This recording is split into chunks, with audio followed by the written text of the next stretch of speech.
주님 사랑합니다. 사랑하시죠?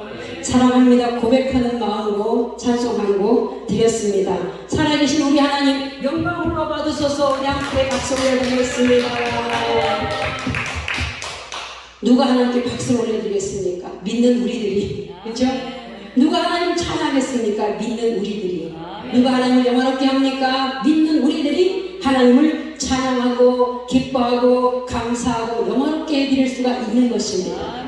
오늘은 본문을 통해서 신앙은 이론이 아니다, 실제다 라는 마음으로 이론을 실제화라고 하는 제목으로 본문의 말씀을 가지고 함께 나누기를 원합니다.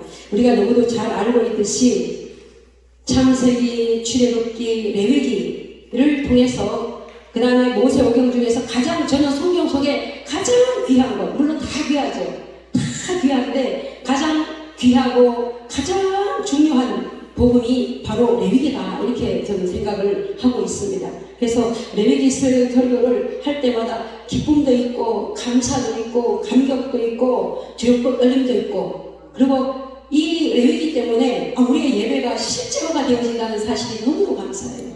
이 레위기가 없었다면 예수님이 십자가에서 오르기 전까지의 모든 생활, 삶의 그 짐승으로 오신 그 주님, 재물처럼 처절하게 죽기 위해서 오셨고 그렇게 죽으셨고 그렇게 살아셨던 예수를 우리가 알 수가 없는 거예요. 근데 구약의 이 레위기를 통해서 그 주님의 생애가 안에 너무 이론적으로 처절하게 써 있는 거예요. 근데 처절한 예수의 그 생애를 레위기서를 통해서 보면서 신약의 우리 예수 그리스도를 우리가 직접 보게 되어지는 거죠. 보고 만나고 믿어진 그 예수 때문에 나의 삶이 이런 은혜를 누리고 살고 있구나, 내가 이런 복된 은혜를 누리고 살고 있구나. 왜? 구약의 예수님이 신약의 실제화되고 오셔서 그 주님이 내게 기름 부으셔서 그 주님을 알게 하시고 믿게 하시고 그 주님을 따라갈 수 있게 하신 이것은 보통이 아닌 거예요. 너무 놀라운 거예요. 근데 이것을 내가 누리고 있다는 거예요. 내가 알고 있다는 거예요. 내가 믿고 있다는 거예요. 얼마나 감사한 거예요. 성경책을 보면서 많이 울었던 기억들이 여러분도 똑같이 있는 줄로 믿습니다. 저 레위기서를 보면서 너무 감사했어요. 제가 예수를 처음 믿은 것이 성경을 통해서 믿었거든요. 시집을 갔는데 집에 그냥 방 하나에, 조그만 방 안에 낡은 성경이 하나 던져져 있어요. 시어머니는 전쟁이 되셔가지고 그 대나무를 갖다가 대문에 꽂아 놓으시고, 방에는, 제 방에는 성경책이 있고, 친정은 길 건너에 있고, 그러니까 시집온 새내기가 행동을 잘못하면 어떻게 될 것 같고, 소문이 그냥 금세 갈 것 같고, 시어머니 또 우리 시어머니 입이 좀 걸어요. 그래서 욕설이 좀 심해. 네가 친정에서 뭘 배웠어? 뭐 이럴까봐 꼼짝을 못하겠는 거예요. 근데 마침 이 성경책이 방에 턱 하니 나보다 먼저 신방을 와 있어. 시집 온 나보다도 먼저 신방 와 있는 거예요. 누가 갖다 놨는지도 몰라. 누가 들고 나왔는지도 몰라요. 근데 너무 낡았고 너무 오래되었고 가볍고, 뒤에 딱 보니까 그 은혜와 진도의 조형무 목사라고 하는 이 도장이 쾅 찍혀있더라고요. 근데 누가 너무 많이 봤어요. 너무 많이 봐서 나달나달한 책에, 근데 그때부터 제가 성경책을 가는 그날부터 성경을 읽기 시작한 거예요. 너무 재밌어요. 창세기, 출애굽기, 레위기를 왔는데 너무 재밌는 거예요. 밤위를 세워 읽었어요. 시아버님이 포항 종합제철에 다니셨는데 하루에 3교대 근무를 하시는 거예요. 그러면 이제 새벽에 밥해 드릴 때가 있어요. 근데 어쩔 때 보면 성경 읽다가 새벽 땐지도 모르는 거예요. 성경 읽다가 해가 중천에 오는 것도 모를 때가 있었어요. 너무 성경이 재밌었어요. 그렇게 주님이 저를 만나주셨어요. 그래서 특별히 이 레위기서는 저에게 특별한 주님과의 만남이에요. 너무 감사를 드립니다. 7장까지는 모세를 통해서 이론으로 산에 올라가서 주님과 40일 금식하면서 성막의 설계도, 그 다음에 성막의 모든 조건들, 성막 만들 때 모든 한 무게까지, 측량까지 다 보여주시고, 그 다음에 십계명 받아오고, 주님과 대화 속에서 이런 거 저런 거 다 가야지, 이런 거 다 받아온 거예요. 근데 그 중에 32장에 오면 이스라엘 백성들이 그 40을 못 기다리고, 조금만 기다렸으면 40일인데, 조금만도 아니에요. 40일 된 그때 내려올 판인데 그거를 못 기다리고 그들이 하나님 앞에 방자하게 우리의 신을 만들라 이래가지고 금송아지 사건이 일어나잖아요. 근데 일어났을 때 그 내려오는 중간에서 여호수아를 만나고 내려와서 분노 때문에 돌판을 깨뜨리는 역사가 있게 되어집니다. 그리고 돌판을 깨뜨린 다음에 주님 편에 설 자가 누구냐? 라고 했더니 레위 지파가 모세 편에 딱 서가지고 이스라엘 전역을 다니면서 하나님 그냥 칼날로 이웃과 자녀들과 친구 다 칼날로 다 돌리는 일이 있습니다. 우리가 주님 앞에서 내 속사람, 내 환경, 모든 부분의 죄를 용납하지 않으십니다. 주님은. 그래서 내 안에 자식을 죄처럼 여기는 것 있으면 주님보다 네 자식이 우상처럼 넘기는 것 있으면 자식도 잘라내야 되는 거예요. 친구, 이웃 모든 것들을 철저하게 잘라내야 되는 사건을 그것을 통해서 말씀하고 있습니다. 그리고 나서 32장부터 이제 계속적으로 시온에 나가는 장면이 시작되어지거든요. 그것이 바로 8장에 들어와서 말씀을 하고 있습니다. 이론화되었던 것을 8장에 와서 실제적으로 모세를 통해서 아론을 세웁니다. 제사장을 세워서 짐승을 이렇게 잡았던 것들을 이 자리에서 해! 라고 하는 사건이 시작되었던 8장인 거예요. 8장. 위임식. 제사장의 위임식을 하는 것이 8장입니다. 이 위임식이 얼마나 중요하냐면 우리가 예수 믿고 주님 앞에서 구원받은 그날 우리에게 성령의 기름 부으신 사건을 그대로 시험해 놓은 거예요. 그리고 예수님이 이 땅에 공생애를 시작하시면서 세례 요한을 통해서 세례를 받고 공생애를 시작하는 그 시작점이 바로 레위기 8장으로부터 시작한다는 사실입니다. 우리가 독생자 예수 그리스도라고 믿기만 하면 구원 얻는다라고 하는 이 말 때문에 굉장히 예수 그리스도의 구속 사역을 너무 가볍게 생각할 때가 너무도 많습니다. 그런데 주님의 구속사의 시작은 얼마나 귀하고 얼마나 크고 얼마나 놀라운 사실인가라는 것을 본토 친척 아비집을 떠난 아브라함을 보면 알 수가 있어요. 어저께 우리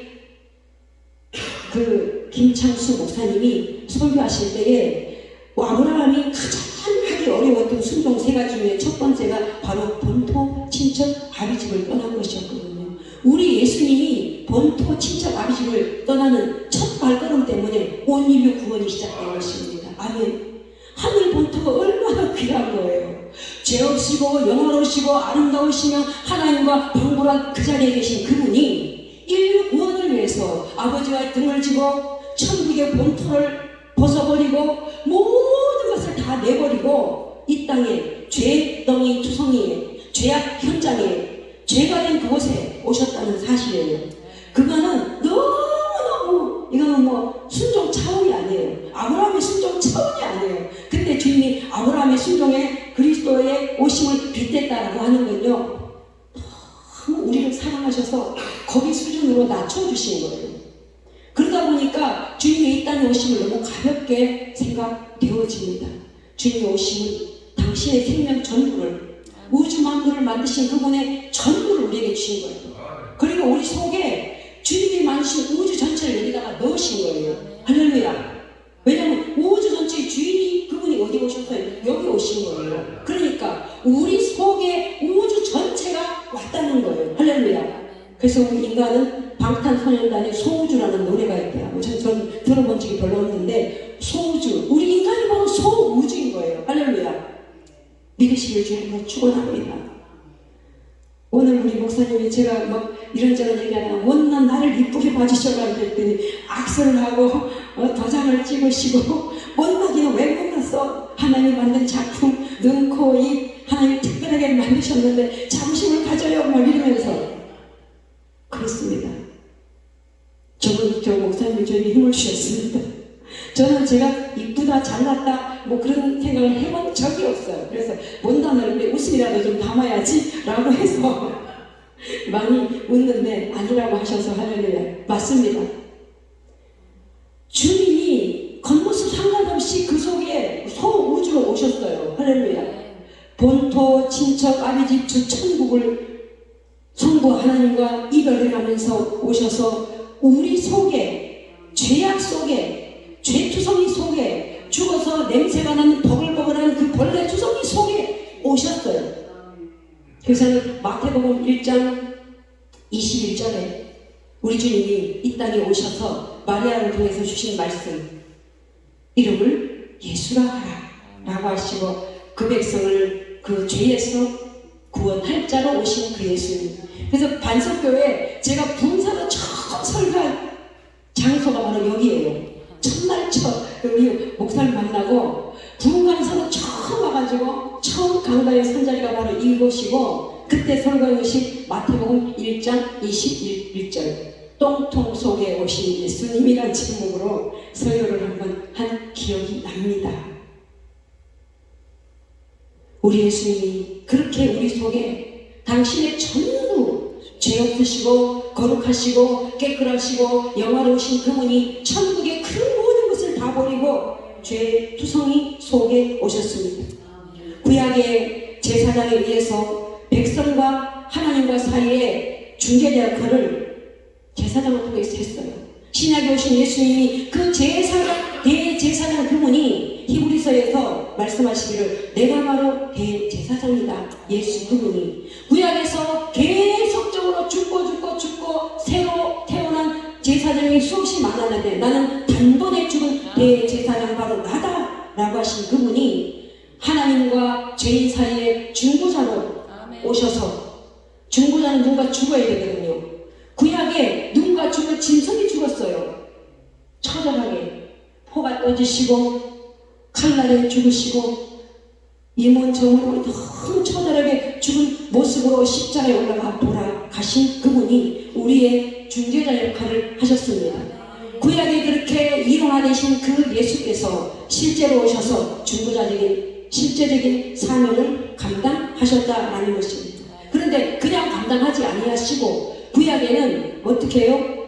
아론을 통해서, 우리 모세를 통해서 1절에 보니까 제사장 위임식의 1절 시작. 모세께서 모세에게 말씀하여 이르시되 너는 아론과 그의 아들들과 함께 그 의복과 관유와 속죄제와 수송아지와 순양 2마리와 무교봉 한 광주리를 가지고, 모세가 누구에게요? 아론 형님에게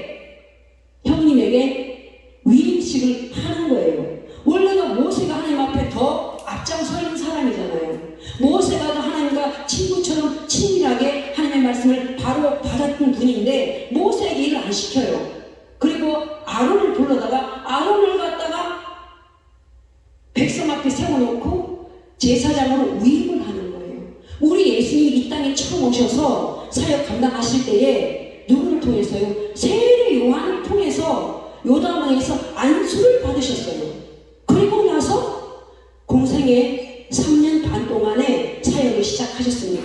그렇듯이 예수님이 육체로 오셨기 때문에 신중의 신이요 만왕의 왕이요 홀로 살아계신 그 한 분 하나님을 불구하고 100% 인간으로 오셨기 때문에 그 구약의 주자, 구약의 일용화되었던 모든 주자, 마지막 주자 세례 요한을 통해서 이론을 실제로 하기 위해서 안수를 시켜버립니다. 그리고 나서 실제된 그분 예수께서 우리 온 인류의 구속사에게 실제를 그대로 풀어 나가시는 것을 볼 수가 있습니다. 그것이 바로 1절에서 8절에서 모세가 아론에게 라고 하고 있습니다. 요셉의 요한에게 구해서 예수에게 라는 것이죠. 구약은 다 오실 예수의 모형인 것입니다. 구약의 모든 말씀 한 절 한 절에는 구약에 오실 예수 그리스도를 깔아놓으시고 깔아놓은 그것을 짝을 맞춰서 신약에 풀어놓은 것입니다. 할렐루야. 이 8장 1절에서 우리는 마태복음에서 세례 요한이 요단강에서 예수 그리스도에게 안수하신 거룩한 장면을 볼 수가 있다는 거죠. 얼마나 놀랍습니까?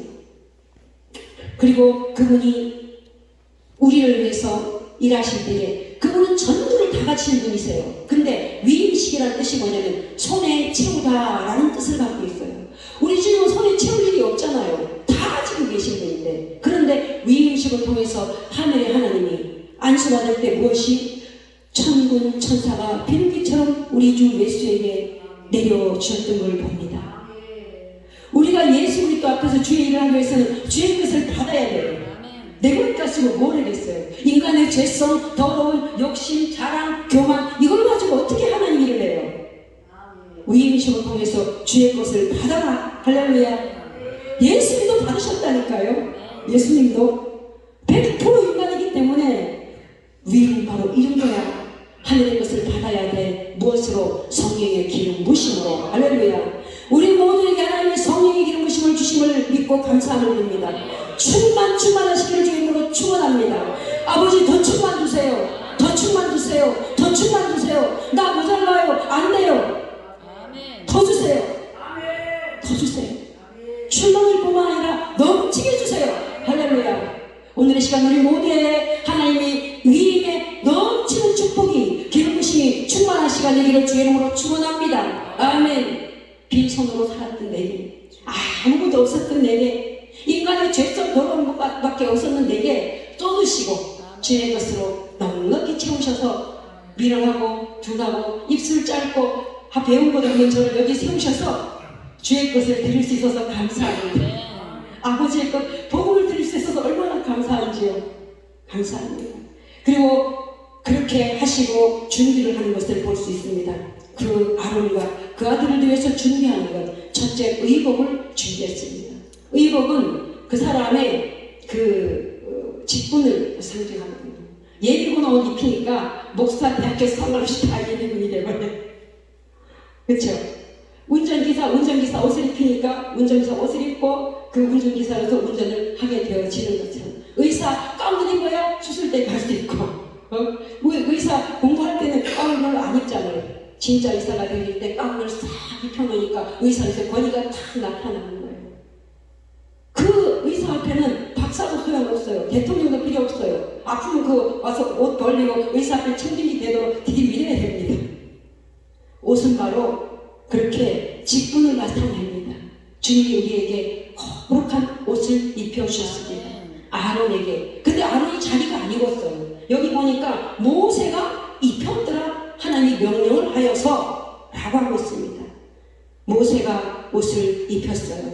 자기에게 명령한 대로 사절에 보니까 회중 앞에서 입혔던 것을 볼 수가 있습니다. 주님이 우리에게 옷을 입히셨어요.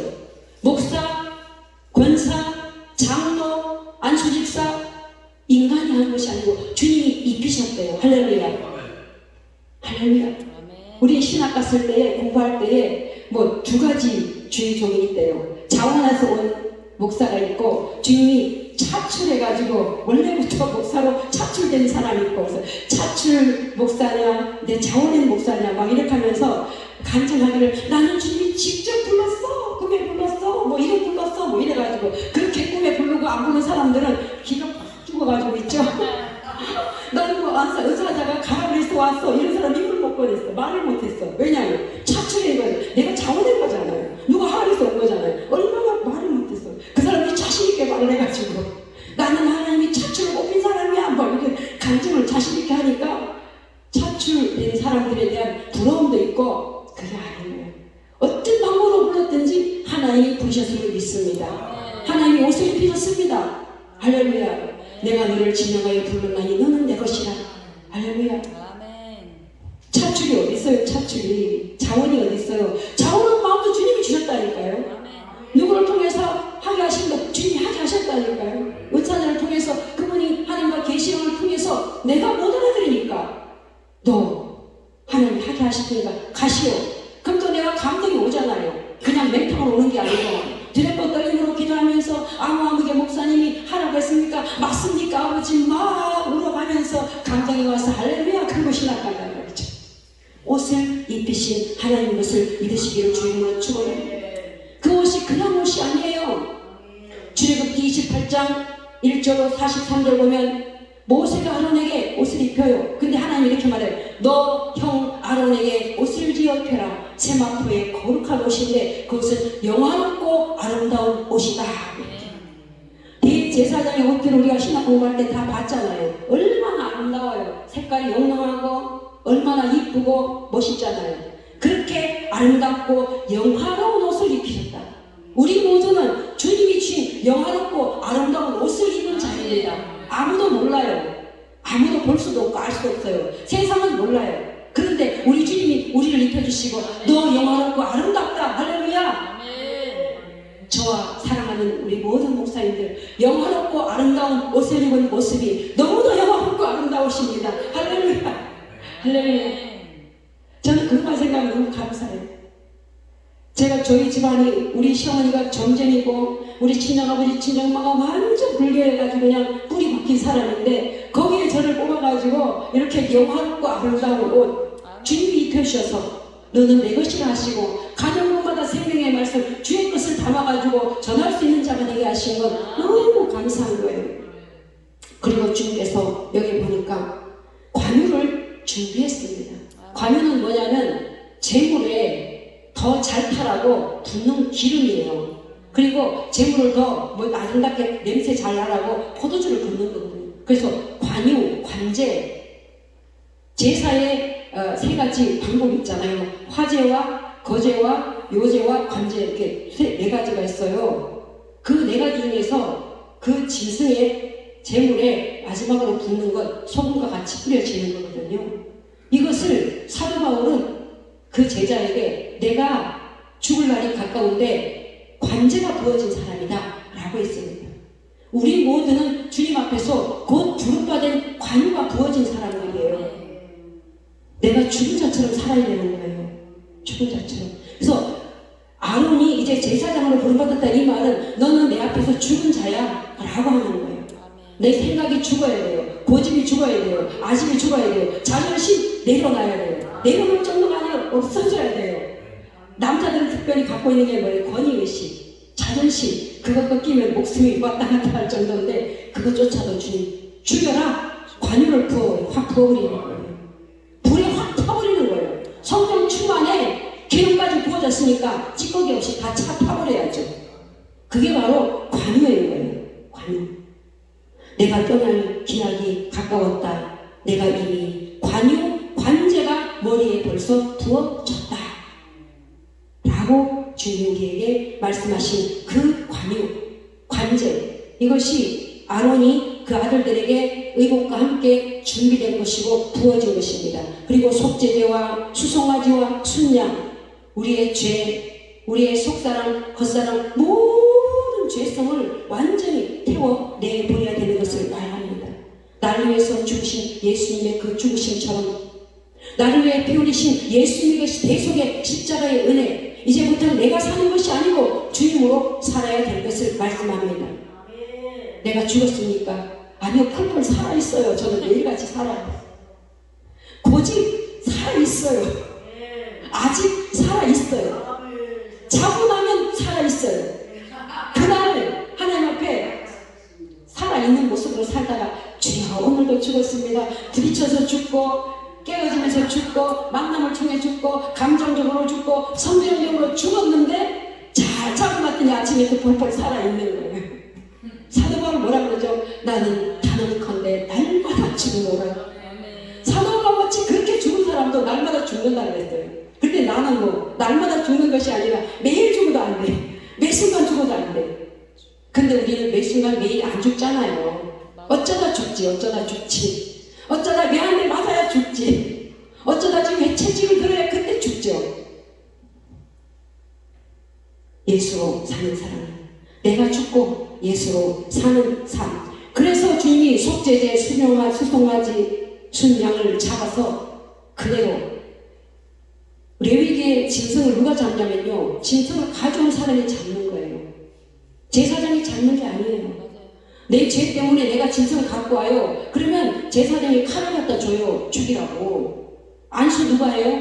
내가 하는 거예요. 제사장이 하는 게 아니에요. 내 죄를 짐승에다가 안수하는 거예요. 하나님, 지금 내가 이러한 죄를 저질러서 짐승을 갖고 왔습니다. 내 모든 죄를 여기 짐승에다 다 전가시킵니다.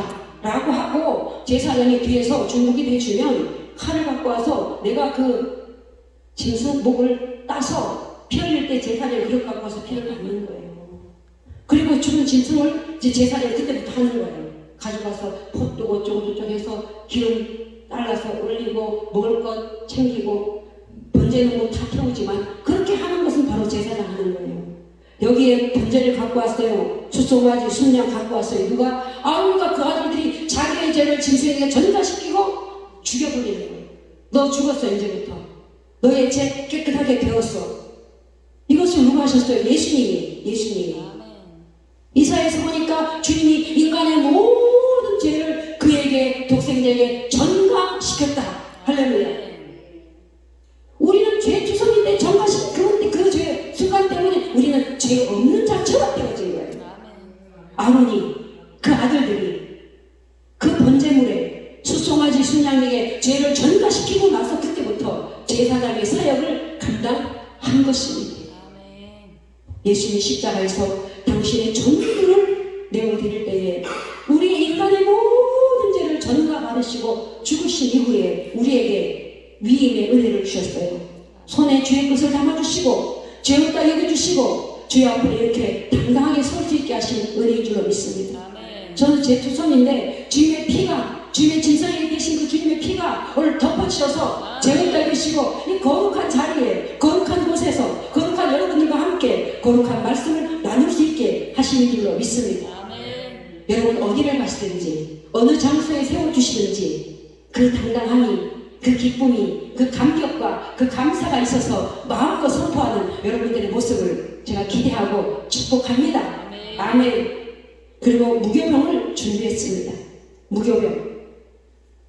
2절 보니까 무교병은 광주리를 가지고, 무교병이 과자거든요. 과자. 가루로 드린 제사예요.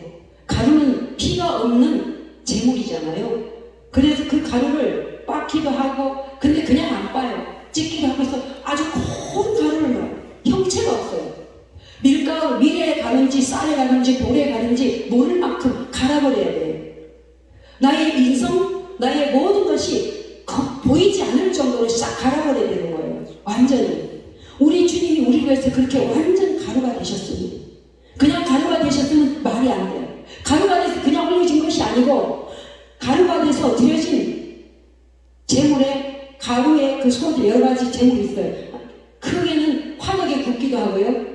냄비에 찌기도 하고요. 후라이팬에 전을 붙여서 드렸어요. 우리를 위해서 주님 헌신하심이 그렇게 처절한 죽음이었던 사실입니다.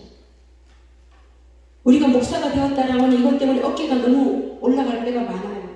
제가 처음 목사 안수를 받고 교단에 갔는데 그 교단이 좀 작은 교단이었거든요. 신학교 학생이 한 4, 50명 되었는데 목사 안수를 받고 개척한 지 얼마 안 돼 저보고 임원이 되라고 그래요. 그래서 뭣도 모르고 아멘 하고 임원이 되었는데 신학교들이 졸업하면 개척하잖아요. 개척하는데 갔더니 안수위원이니까 같이 임원되니까 졸업할 때 안수위원으로 같이 하게 되는 거예요. 축사하라 거리마다 이렇게 아주 얼마 되지도 않았는데 막 하더라고요. 1년쯤 되냐 나도 모르게 갖고 있어요. 올라가기 시작하는데.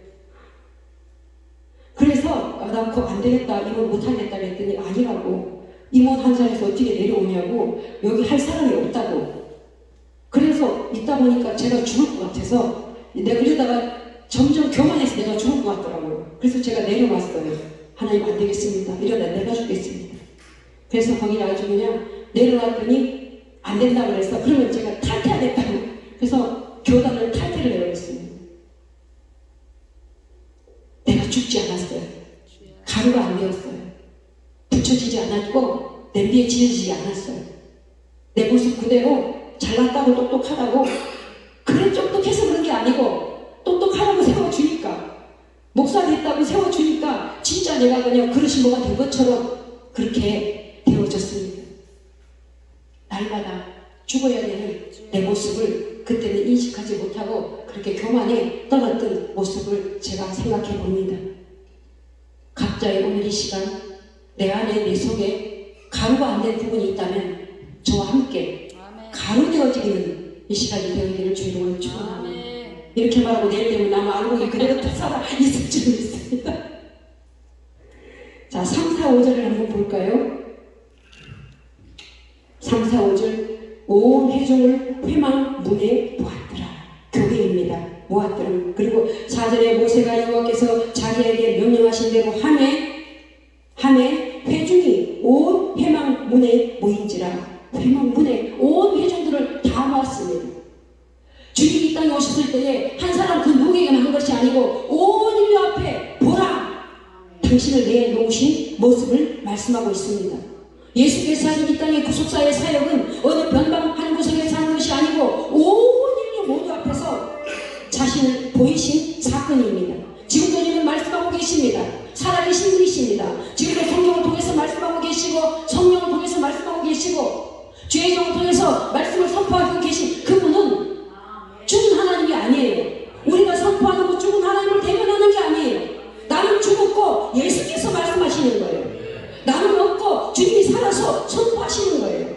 온 회중 앞에 회중이 모여진 그 현장 앞에 말이죠. 교회가 성도가 없어도 주님은 이 시간도 여전히 말씀하고 계십니다. 이사야서가 에스겔서에 보니까 주님은 말씀하시고 말씀하신다고 그러셨어요. 그런데 너희들이 안 듣고 있다고 했어요. 한 사람이면 어떻습니까? 말씀 듣는 사람이 있으면 거기 바로 온 회중이 되어지는 거고 주님이 살아서 말씀을 선포하는 자리인 줄로 믿습니다. 온 회중을 회방 문에 모아서 말씀을 증거하신 하나님, 우리가 그 사람 하라고 우리에게 위임하시고 손에 채워주시고 성령으로 옷을 입혀주시고 거룩한 관을 씌워주시고 하는 일을 하게 하시는 줄 믿습니다. 베드로전서 2장 9절 보니까 우리를 불러주신 일이 있는데 어두운 데서 너희를 불러낼 이유는 그의 그 기이한 하나님의 빛에 들어가게 하신 예수 그리스도의 아름다운 덕을 선전하게 하기 위함이라고 하셨습니다. 아멘. 주님의 기이한 행적, 요한복음 3장 16절, 우리를 위해서 그렇게까지 사랑하신 그렇게라는 그 말에 그 깊은, 그 무거운, 그 엄중한 너무 큰 사랑의 그 기함을 하신 행적을 말이죠. 덕을 선전하라고 선포하라고 우리를 불러 위임하시고 채우시고 입히시고 죽이시고 살리시고 일을 시키신 줄로 믿습니다. 할렐루야. 힘을 내십시다. 뭐 코로나면 어떻습니까? 성도한 사람은 어떻습니까? 힘냅시다. 할렐루야.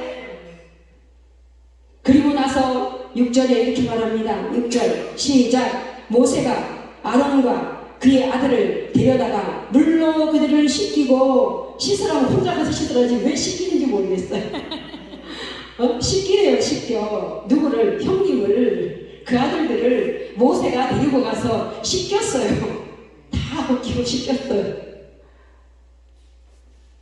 모세가 하나님 앞에서 아주 영화롭게 얼굴 색깔이 변할 정도로, 머리 색깔이 순식간에 변할 정도로 주님의 영화로움 앞에 있었던 그분이 육적인 모습 가득한 형 아론을, 육적인 모습을 가득한 그 아들들을 데리고 와서 씻겼어요. 이 말씀을 우리는 요한복음에서 볼 수가 있습니다. 요한복음 13장 4절에 보면 공생애를 마치고 돌아가시기 전에 십자가에 오르기 전에 제자들을 앉혀놓고 세스터에 물을 다 넣어놓으시고 허리에 수건을 차시고 발을, 가장 더러운 부분이 발이잖아요. 이스라엘 백성들의 신발은 일본의 사람들이 신는 계락짝 같은 그런 신발이었어요. 광야, 먼지가 얼마나 많은 그 이스라엘 땅에 그 발을 주님이 일일이 다 씻기셨습니다. 크고 영원하신 만왕의 왕 그분이 더러운 인간의 발을 씻겨주셨습니다. 영원한 그 하나님 앞에서 직접 연전에 얘기했던 그 모세가 인간 육성이 가득한 형의 발과 모든 것을 다 씻겼다는 사실입니다. 지금도 주님 우리를 씻기시고 계십니다. 우리의 더러움을 씻기십니다. 욕심을 씻겨내고 계십니다. 더러움을 씻겨내고 계십니다. 우리의 모든 것을 지금도 씻겨내고 계십니다. 예수의 피로, 예수의 말씀으로. 그리고 우리의 거울을 모르니까 거울을 주셨어요. 무슨 거울? 명령 같고 아주 깨끗한 말씀의 거울을 주셨습니다. 아멘. 청년이 무엇으로 그의 더러움을 볼 것이냐, 씻을 것이냐, 하나님의 말씀이라 그러셨습니다. 우리는 쭈글쭈글하고 머리가 휘어지고, 저도 이제 막 여기 주름이 막 생기더라고요.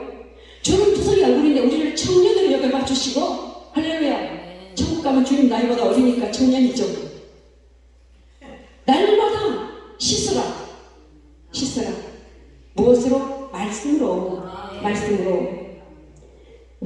보세요. 우리 옛날에 시골에 있을 때 그 거울을 그런 거울이 아니에요. 아주 이 면경이라는 사전을 보면 깨끗한 거울인 거예요. 그렇게 깨끗한 말씀의 거울 앞에 비치고 보니 우리의 거울 비치잖아요. 성경에 있다 보니까 어느 날 보니까 내가 얼마나 더러운지 아버지 죄인입니다. 다음 장을 못 느끼고 눈물 흘려가면서 울고 회개했던 그날 그걸로 끝나면 안 되잖아요. 저도 눈물이 말라가지고 아버지 저 눈물 좀 주세요 라고 기도하고 있거든요. 눈물 좀 주세요. 회개의 눈물, 감사의 눈물, 심령을 찢는 토설의 눈물, 이 눈물 좀 다시 회복해 주시옵소서. 눈물을 회복합시다 여러분. 할렐루야. 메말랐어요. 찬송이를 옛날에 눈물을 흘려가지고 울었던 기억들이 나는데 찬송 순곡을 불러도 눈물 하나 없어요. 이런 시대에 우리가 살고 있습니다. 주님 지금도 씻고 계십니다. 씻기고 계십니다. 할렐루야. 말씀의 거울 앞에 너희 묻은 거 아니에요. 말씀의 거울은 속을 씻어내고 있습니다. 언행, 심사, 숨은 속사람, 죄의 요소, 주변 정리까지 주님께서는 다 말씀으로 거울에 비춰주십니다. 너의 더러움뿐만 아니라 너 주변 환경 가운데 더러운 것도 정리해라. 인간관계의 더러움도 정리해야 될 줄 믿습니다. 요즘 뭐 주의 정도가 아니고 바람 피는 건 뭐 기본이라면서요. 애인이 있다라고? 아 진짜?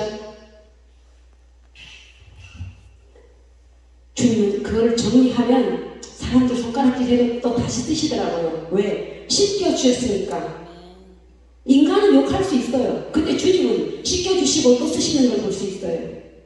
인간은 저 인간 어땠는데 라고 또 강단에 섰어 라고 할 수 있습니다. 그러나 주님은 씻기시고 다듬으시고 만지시고 새로 쓰시는 분이십니다. 아멘.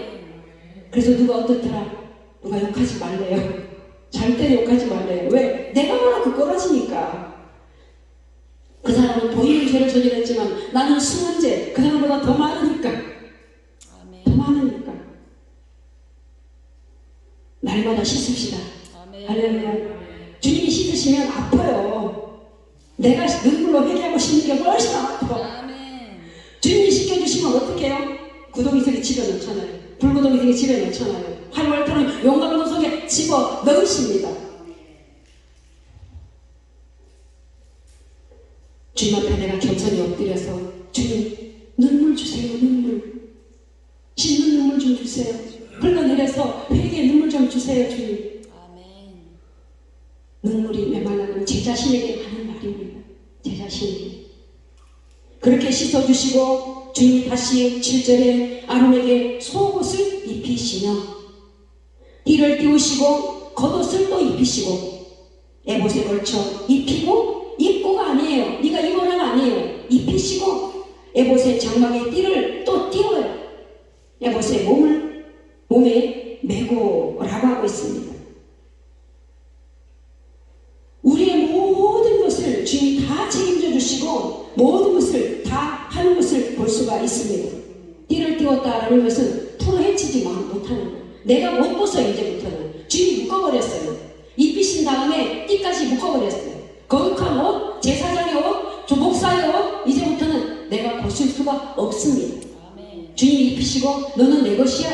넌 내가 입힌 옷 입었어. 종이 어떻게 지 맘대로 옷을 벗어요. 주님이 그 종에게 옷을 입혀주고 허리까지 다 동여매고 일하시고 일 마지막 됐을 때 옷을 벗어야지.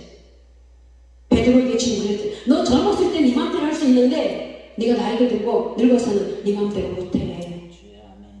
우리 이제는 예상에서 익어가는 자입니다. 익어가는 자. 주님 입히신 옷 입고 주의 사명을 기쁨으로 죽으면 죽으라는 그 자리까지 가서 해야 되는 것입니다. 풀어 헤치면 안 된다. 묶어라는 것은 단정함을 말하고 있거든요. 행동도 모습도 단정해야 된다. 제가 가장 싫어하는 것이 뭐냐면 목사님들이 치렁치렁한 그 원피스 같은 홈드레스 같은 옷을 입고 강대산에 산 모습 진짜 보기 싫거든. 연세 드신 분들은 대충 이제 할 만큼 살았어 그러고 여기 올라와서 서는 사람들 와서 이렇게 한 단체로 이렇게 뭐 우리 우리 목사님처럼 부흥사 여기의 목사님들 예배 자리 올 때는 그냥 대충 와서 또 그날따라 목사님을 다 올라오세요, 안수연하게요. 그렇게 나와가지고 볼 때는 다 그렇게 치렁치렁하고 막 브라우스 울퉁불퉁하게 입고 나와가지고 여기서 서가지고 안수연을 하는데 진짜 보기 싫어요. 주님이 말씀하고 있습니다. 허리를 단정히 묶어라. 띠를 띄어서 속옷도 묶어라. 속사람과 거사람이 단정해야 됩니다. 속은 거짓으로 드글드글 끓는데 겉은 당장 잘하고 멋진 것처럼 보이는 것이 아니라 겉과 속이 단정하고 깔끔하고 깨끗하고 풀어헤치면 안 되는 모습을 말합니다. 겉은 사람이 볼 수 있어요. 그러나 속은 주님, 속 사람을 보시는 그 하나님 앞에 노출되어진 우리들입니다. 그렇기 때문에 우리는 겉과 속을 잘 다듬어서 주님 앞에 행실 바른 죄종으로 드려지기를 주님으로 축원합니다. 여러분들은 목사님이기 때문에 이런 말 하지만 성도도 마찬가지예요. 성도가 되는 그 순간부터 그는 하나님 앞에 특별하게 구원받은 사람이거든요. 세상과 구별된 옷을 입힌 자이기 때문에 성도들도 똑같습니다. 행동을, 속 사람을, 겉모습을, 환경을 다 주님 옷을 입혀주시고 띠를 띄워주셨기 때문에 저는 목사라고 해서 성도가 아닌 건 아니에요. 목사는 그냥 직분에 불과한 거예요. 성도라는 직분이 더 귀한 거예요. 더 아름다운 거예요. 제가 한번 여기서도 말씀드렸지만 목사 처음 되고 나서 어떤 목사님과 마주와서 인사할 때에 전화가 누가 왔을 때에 나 성도랑 얘기 중이야 라고 하는 그 말에 제가 얼마나 상처받았다 그랬잖아요. 내가 목사를 받았는데 저 목사님 알고 있는데 뭘 나를 성도라고? 이렇게 처음 없을 때 지금은 저는 성도도 너무 감사해요. 성도 된 것이 오히려 감사한 거죠. 성도가 돼서 하나님 이름 직분 주셨으니까 얼마나 감사한 거예요. 그때 주님이 저게 처음으로 말씀하셨어요. 너 성도 아니냐? 그리고 그때 그 감격해서 울었던 그것을 지금도 저는 잊을 수가 없어요. 우리 모두는 주님 앞에서 구별된 거룩한 헐 입힌 하나님의 백성, 하나님의 종들인 줄 믿습니다. 겉과 속을 반듯하게 풀어헤친 모습 없이 주님을 위해서 삶을 살 수 있는 우리 모두가 되실 수 있기를 주님으로 축원을 드립니다. 그 다음에 8절 보겠습니다. 흉표를 붙이고 흉패에 우리문과 등림을 넣고, 흉패는 우리가 아시죠? 대제사장의 조끼, 아름다운 색깔로 만들어놓은 조끼 위에다가 이렇게 12지파의 보석으로 만들어가지고 떨어지지 않게 싸서 붙여놓은 12보석이 붙여 있는 조끼인 것입니다. 그리고 우림과 두림은 주머니가 있어서 이쪽 주머니에 그 두 개의 돌이 있어서 어떤 제비를 뽑을 때 하는 건데요. 그 주의 종의 사명은, 예수 믿고 구원받은 자의 사명은 이제 중보적인 사명을 감당하는 거예요. 성도도 마찬가지예요. 가슴에 자녀를 품고, 가정을 품고, 교회를 품고, 민족과 나라를 품고, 세계를 품고 중보의 무릎으로 하나님 앞에 나가는 사명자들인 것입니다. 주의 종은 더더욱이나 그렇죠. 우리의 기도가 제한적인 조그만 눈으로 보는 것이 아니라 기도의 눈이 넓어지기를, 기도의 폭이 넓어지기를, 그래서 내 성도 수준이 아니라 세계를 품을 수 있는 영적인 기도의 거장이 되시기를 주님으로 축원합니다. 주님의 기도가 온 인류 구원의 기도였잖아요. 겟세마네 기도 얼마나 간절하고 애절하고 그 기도를 안 하면 안 되기 때문에 그 기도에 진액을 쏟는 기도를 통해서 땀방울이 핏방울이 될 정도로, 근데 그 기도가 너무 처절하니까 혼자 기도 못하셔서 천사가 도왔더라 라고 했습니다. 인류 구원의 기도에 천사가 도울 만큼, 자신의 전부를 내어드릴 만큼 그런 기도로 하나님 앞에 아뢰드린 제사장의 기도를 말씀하고 있습니다. 그것이 바로 흉패의 기도인 줄 믿습니다. 그것이 바로 우림과 둠밈의 사역인 줄 믿습니다. 우림과 둠밈은, 우림은 빛이란 뜻을 갖고 있고요, 둠밈은 완전함이란 뜻을 갖고 있습니다. 주님의 뜻을 거룩함으로, 깨끗함으로 하나님의 뜻을 물어야 되는 줄 믿습니다. 우리 영적인 예언하시는 분들요, 주님 은사기 때문에 하기 쉬운데 진짜 기도하고 또 서기도 하고 또기도 하고 완전한 빛으로 선명하게, 그리고 하나님 앞에 이걸 해도 되나 두렵고 떨림으로 사역을 해야 되는 줄 믿습니다. 우리 회장 목사님 얼마 전에 어떤 사역을 부탁했습니다. 자그마치 한 달 가까이 작전기도를 시키셨어요. 마지막 날 금식까지 시키셨어요. 근데 시킨 것은 끝난 게 아니에요. 당신도 그렇게 금식하고 기도하시고 당신도 기도하셨어요. 그리고 그 사역에 들어가실 때 두렵고 떨림으로 주의 것으로 쏟아내서 사역하시는 것을 볼 수가 있습니다. 우리는 그냥 예언자들 만나가서 저기 예언 아주 잘하더라, 저기 예언이 선명하더라 라고 우르르 몰려가서 머리 들이밀고 안수 받고 머리 들이밀고 예언 받기 이렇게 쉽게 하잖아요. 그런데 아닙니다. 우리과 국민의 사역, 받는 자나 하는 자나 빛의 사역, 완전한 사역, 아버지의 뜻을 진정으로 무릎으로 꿇어서 주의 뜻을 완전하게 드러내고 주의 뜻을 깨끗하게 드러낼 수 있는 우리 모두가 되실 수 있기를 주님으로 축원합니다. 아멘. 주여, 우리의 심장에 예수의 심장을 주시옵소서. 주여, 나의 심장에 중보적인 주님의 눈물을 주시옵소서.